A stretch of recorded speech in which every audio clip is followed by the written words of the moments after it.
সোনাদাসী, যি নামটোতে লুকাই আছে অবাক, বিস্ময়, লজ্জা নে লজ্জাহীনতা, পতিতালয়ৰ বেশ্যাৰ মনোবেদনা, মানুহ হোৱাৰ দুঃখবোধ ইত্যাদিৰ দৰে কথাবোৰ, সোণাগাছীৰ দুগ্গা ইত্যাদি। যহ কৌমাৰহৰ শখ এবহি বৰষ, চেতঃ সমুৎকণ্ঠতে ৰেবা ৰুদচি বেতচি তৰুমূলে। যিজনে মোৰ কৌমাৰ্য হৰণ কৰিছিল সেই প্ৰেমিকেই মোৰ স্বামী, কিন্তু আজিও মোৰ হৃদয়ে বিচাৰি ফুৰে সেই দিনবোৰ যেতিয়া ৰেবা নদীৰ পাৰৰ কুঞ্জত আমি মিলিত হৈছিলোঁ। আৰু কচোন, তই সুখীনে শুনা? বৰুণবাবুৰ অবাঞ্ছিত এনেকুৱা প্ৰশ্নটোৰ উত্তৰত হাঁহিৰ খিলখিলনি এতিয়াহে যেন উচ্ছ্বাসিত জুৰিৰ দৰে গাছীৰ বুকুৱেদি বগুৱাবাই নামি আহিল। তাই কেৱল খিলখিলাই হাঁহিলে। কোন শুনা? এতিয়া মোক সকলোৱে গাছি নামেৰেহে চিনি পায় বৰুণবাবু। প্ৰশ্নটো উচিত হোৱা নাই। ভ্ৰষ্টা এটুকুৰা মাংসপিণ্ডক সুধিলে ইয়াৰ উত্তৰ পাবা জানো? পিছে এই প্ৰশ্নটি কাৰ বাবে? বৰুণবাবুৱে তাইৰ জেতুকাবুলীয়া হাতখনৰ তৰা পবিয়া আঙুলিৰ মাজেৰে নিজৰ আঙুলিকেইটা সুমুৱাই পৰম আকুলতাৰে খামুচি ধৰি ক'লে, তোকে সুধিছোঁ, কিন্তু মই কেতিয়াৰ পৰা বাবু হ'লোঁ। তই কিন্তু মোৰ বাবে সোণাই হৈ থাকিবি। গাছি নামটো মোৰ পচন্দৰ নহয়। জানো কিয় ঠাকুৰমাই তোৰ নামটো সলাই পেলালে। আৰু এতিয়াও দেখোন মই তোৰ বড়োৱে হৈ আছোঁ। সেইবোৰ বাদ দে, এবাৰ নৈ খনি লৈ চাচোন, কলৈ বাৰু গৈ আছে। যেন ৰূপোৱালী সাধু এটি সামৰি স্বৰ্গৰ দ্বাৰলৈকে ঢাপলি মেলিছে, আৰু লগত আমাৰ এই পাৰস্পৰিক সান্নিধ্যৰ এবেগেতীয়া আৱেগবোৰকো সাঙুৰি নিছে।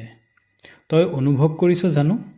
সকলো সুখ, সকলো আকুলতা এক প্ৰেমৰ সোপান হৈ স্বৰ্গৰ গীতৰ দৰে ৰহদৈ জোনাকৰ কথকতাই ঘাঁহবৰণীয়া পলবোৰক চুমিছে তোৰ সতে এপলক।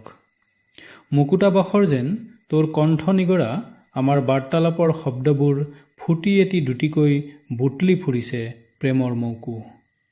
চাওঁ তোৰ আল্টা বুলোৱা সুকোমল দুভৰি, ৱাহ কি অপৰূপ। ৰূপৰ মীনা কৰা নুকুৰৰ ৰঞ্জুনে আমাৰ কথাবোৰকে কঢ়িয়াই নি ইকৰা পাতৰ নাওখনিত তুলি দিছে। এবাৰ চাহ। তই জাননে আমাৰ প্ৰেমৰ মৌমিতাক বুটলি নাওখনে তুলং ভুটংকৈ নীলিম আকাশলৈকে বাট পোনাইছে। দোহেচীয়া আত্মাৰ প্ৰেমত ৰদ ফুটুকীয়া প্ৰণয়ৰ সপ্তসুৰ যেন চৌ দিছে।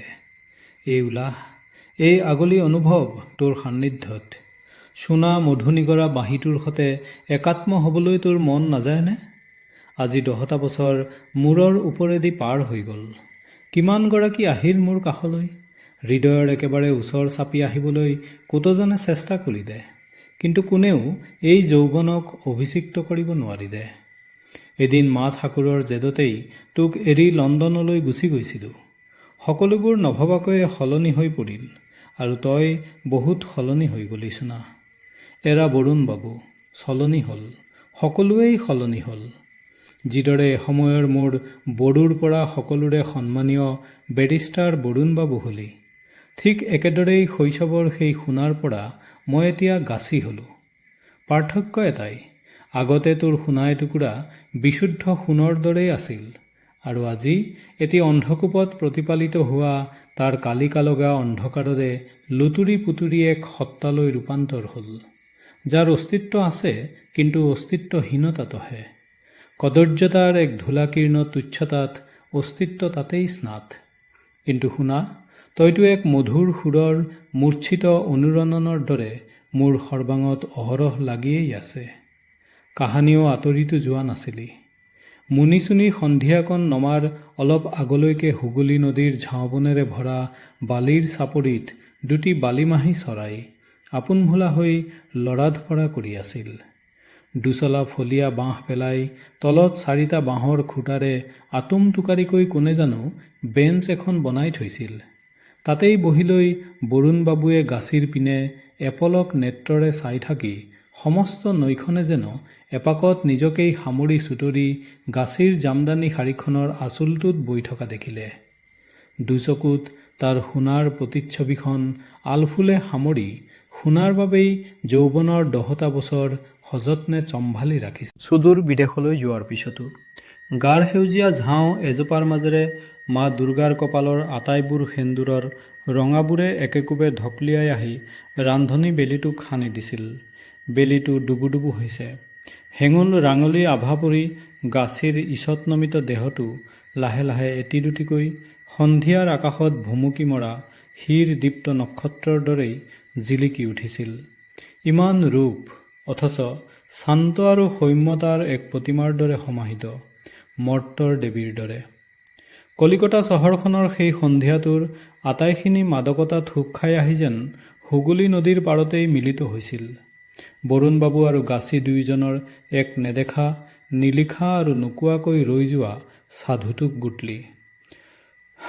চুনা, আৰু এবাৰ সুধিছোঁ, কচোন তই সঁচাকৈয়ে সুখী আছিলি মোৰ অৱৰ্তমানত? সুখ? সেয়া ক'ত পায় বৰুণবাবু? কাৰ বাবে সুখী হ'ম মই? 13 বছৰ বয়সতে মদাহী বাপেক এজনে এই অন্ধকূপত আহি দুটামান টকাৰ বিনিময়ত আপোন জীয়েকক যিদিনাখনেই দলনিত পোনা মেলা দি এৰি দি গুচি গৈছিল, কাইক জানো কোনোবাই সুধিছিল সেইদিনা তই সুখী নে এতিয়া? তইতো তোৰ বাপেৰক উদ্ধাৰ কৰিলি নিজে বিক্ৰী হৈ, আজি তোৰ বাপেৰৰ বাবে শুনা সুখী নে বৰুণবাবু? সেইজন প্ৰথম বৃদ্ধ গ্ৰাহকক, যি 13 বছৰীয়া ছোৱালীজনীতকৈ বহুগুণে শক্তিশালী আৰু ককাকৰ বয়সৰ আছিল, যিজনে মাত্ৰ 13 বছৰ বয়সৰ এগৰাকী অসহায় নিমাখিত ছোৱালীৰ দেহৰ পৰা আকুহি আজুৰি মাংসবোৰ কেঁচাই কেঁচাই খাই ভোক নিবাৰণ কৰিছিল। সেই বৃদ্ধকে সুধিমনে মই সুখী কৰিব পাৰিনোনে? কিয় জগতে কয় আনক সুখী কৰিব জানিলে নিজেও সুখী হ'ব পাৰি? মুঠেই নহয়, ভ্ৰমহে এয়া। কতা, সেইবোৰত সুখ পাই জানো? সকলোবোৰ জানি শুনিও তই আকৌ মোৰ কাষলৈ কিদৰে আহিলি? মোক গাছী বুলি মতাই ভাল বাবু। ঠাকুৰ দিদিমাই তোক মোক এনেকৈ একেলগে দেখিলে সৰ্বনাশ হ'ব। এতিয়া যাওঁগৈ বল।